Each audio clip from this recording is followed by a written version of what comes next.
नमस्कार. श्री गुरुदेव दत्त. श्री गुरुदेव दत्तांच्या श्री गुरुचरित्र या प्रभावी ग्रंथाच्या अध्यायांचे मराठीमधून कथासार आपण पाहणार आहोत. त्याचप्रमाणे श्री गुरुचरित्र ग्रंथाचे साप्ताहिक पारायण देखील लवकरच उपलब्ध करून देणार आहोत. त्याचा सर्व भक्तांनी लाभ घ्यावा. त्यासाठी आत्ताच आपल्या श्री गुरुदेव दत्त वाहिनीला सबस्क्राईब करा. श्री गुरुदेव दत्त. श्री गुरुचरित्र अध्याय 32. वैधव्य आचार धर्म.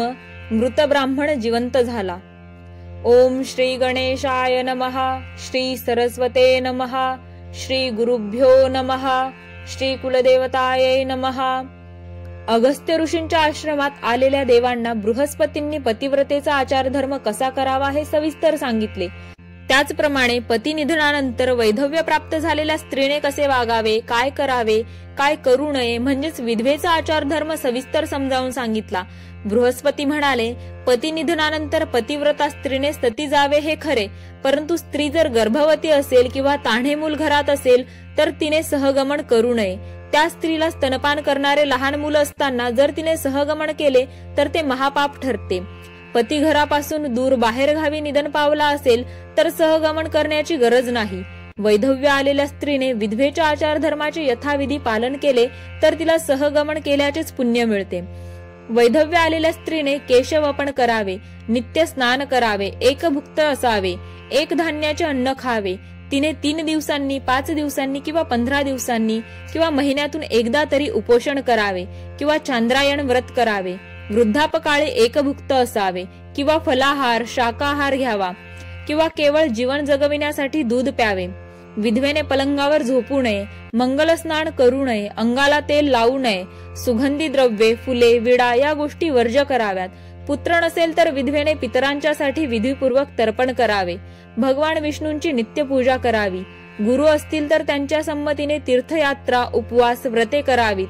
आपण सुवासिनी असताना ज्या ज्या गोष्टी आवडत होत्या त्या सर्व गोष्टींचे सत्पात्री ब्राह्मणाला दान द्यावे.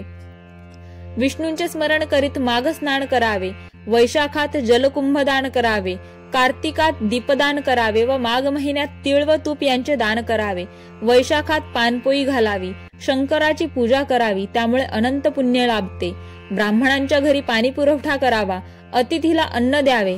अतिथीला पाय धुण्यासाठी पाणी द्यावे. त्याला छत्र, पादत्राणे द्यावीत. कार्तिकात सातूचे अन्न खावे. कास्यपात्रात भोजन करू नये. पत्रावळीवर जेवावे. कार्तिक महिन्यात वांगी, उडीद, मसूर, मीठ, तेल, मध व द्विदल धान्य वर्ज्य करावीत. कार्तिकामध्ये घेतलेल्या व्रताचे उद्यापन करावे. ज्या गोष्टी वर्ज्य केल्या असतील त्यांचे ब्राह्मणाला दान द्यावे.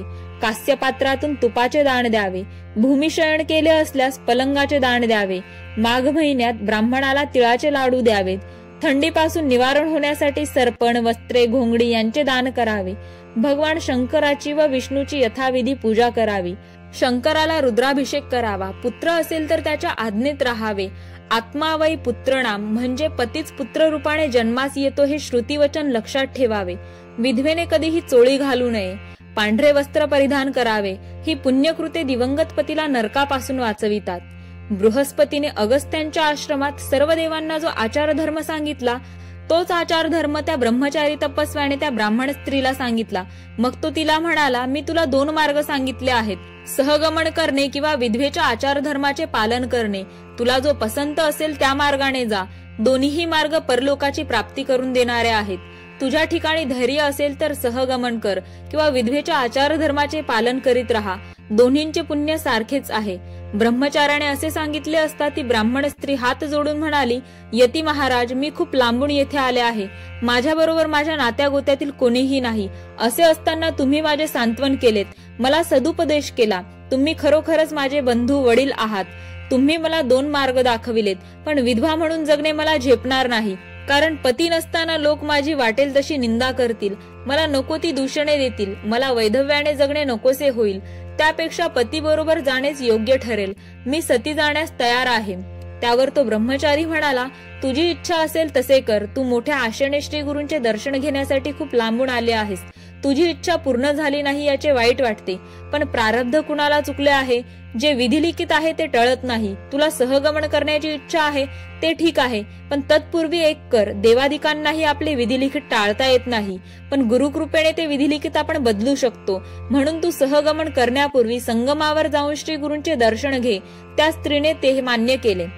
त्या ब्रह्मचार्याने तिच्या कपाळी भस्म लावले, तिला 4 रुद्राक्ष दिले व सांगितले, 2 रुद्राक्ष पतीच्या गळ्यात बांध, 1 रुद्राक्ष त्याच्या दोन्ही कानांना बांध. श्री गुरूंचे पाय धुताना ब्राह्मण रुद्रसूक्त म्हणतात, ते चरणतीर्थ घेऊन स्वतःच्या व पतीच्या देहावर शिंपड. सुवासिनींना सौभाग्यवान दे, ब्राह्मणांना दक्षिणा दे, मग श्री गुरूंची आज्ञा घेऊन सहगमन कर. असे सांगून ब्राह्मण अचानक दिसेनासा झाला. मग त्या ब्राह्मण स्त्रीने काही ब्राह्मणांना बोलावून आपल्या पतीच्या प्रेतावर योग्य ते संस्कार करविले. तिने स्नान करून सौभाग्यालंकार व वस्त्रे परिधान केली, कपाळी हळद कुंकू लावले. मग लोकांनी प्रेत नदीच्या काठावर नेले. मग ती स्त्री हातात अग्नी घेऊन प्रेताजवळ गेली. त्यावेळी ती केवळ 16 वर्षांची होती. तिच्या दर्शनासाठी गावातील अनेक स्त्रिया तेथे आल्या. त्या स्त्रीचा सती जाण्याचा दृढ निश्चय पाहून सर्व स्त्रिया तिची प्रशंसा करू लागल्या. या पतिव्रतेने आपल्या 42 पिढ्यांचा उद्धार केला. सर्व स्त्रियांना अशीच सद्बुद्धी हो असे त्या म्हणत होत्या.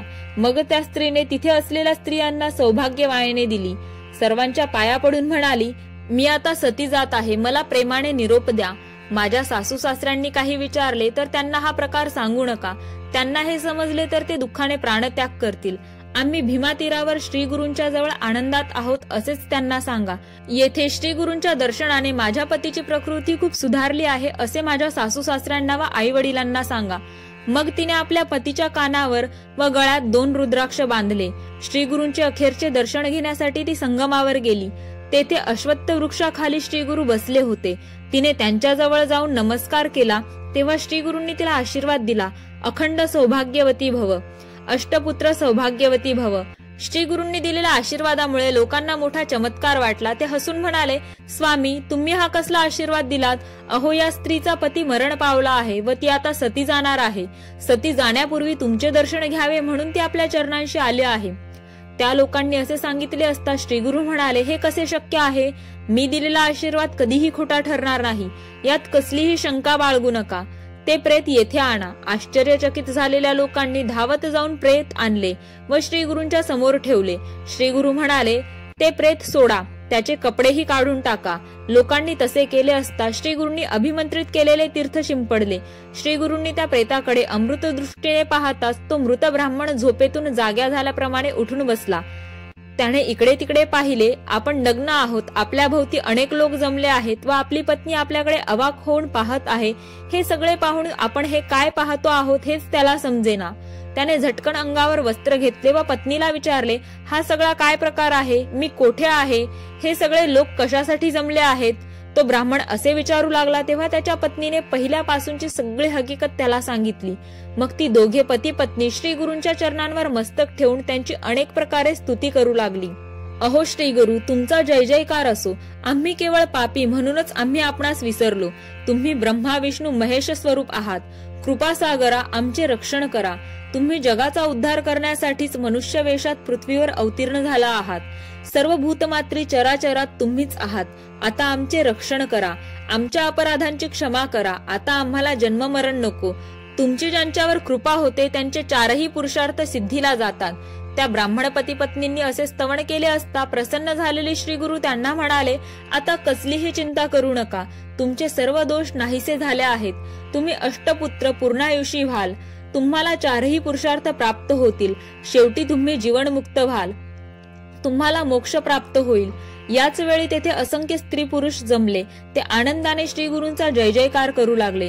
त्यांना वंदन करू लागले. त्यावेळी तेथे असलेला हीन बुद्धीचा ब्राह्मण श्री गुरूंना म्हणाला, सर्व वेदशास्त्री पुराणे सांगतात की विधिलिखित कधीही टाळता येत नाही. मनुष्याला त्याच्या प्रारब्धानुसार मृत्यू येतोच. मग हा ब्राह्मण त्याच्या प्रारब्धानुसार मरण पावला असता पुन्हा जिवंत कसा झाला? त्यावर श्री गुरु म्हणाले, मी सांगतो, ते नीट ऐक. या ब्राह्मणाला पुढचा जन्म जो येणार आहे त्यातील काही वर्ष आयुष्य या ब्राह्मणाला या जन्मी मिळावीत अशी विनंती मी ब्रह्मदेवाला केली. या ब्राह्मणासाठी 30 वर्ष मागून घेतली. श्री गुरूंचे हे शब्द ऐकताच सर्व लोक अक्षरशः अवाक झाले.